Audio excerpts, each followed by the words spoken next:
جو آج جس طرح سے ہر جگہ پر ہوٹلس وغیرہ بن گئے، دوسرے مقامات پر بھی ہیں، حتیٰ کہ یہاں درگاہ حضرت عباس علیہ السلام پر بھی، تو کوئی اس طرح کا پلان ہے کوئی ملٹی سٹوری بلڈنگ کے اعتبار؟ ہماری دلی تمنا تھی جی جو کہ پورا کو درگاہ کو جو ہے میں خدمت کر پاؤں، اس کو سجا پاؤں، سنوار پاؤں، وہ ابھی تک پوری کی ہے. انشاءاللہ وہ آگے بھی پوری کرے گا. میری دلی تمنا ہے کہ وہاں پہ ایک بہت ہی ماڈسٹ گیسٹ ہاؤس ہمارے زائرین جو آج کی ضرورت ہے.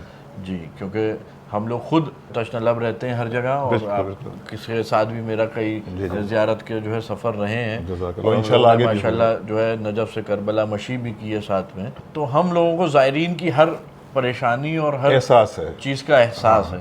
تو ہم چاہتے ہیں کہ وہاں پہ بہت ہی جو ہے ایک ماڈسٹ گیسٹ ہاؤس کا نرمان ہو جائے، اور وہاں پہ جو ہے ایک بہت ہی neat and clean affordable mess کا انتظام ہو جائے، جو کہ کھانے پینے کا وہاں پہ کیونکہ سویدھا بڑھے گی، وہاں پہ آرام بڑھے گا زائرین کا، تو ہر موسم میں زائرین آئیں گے.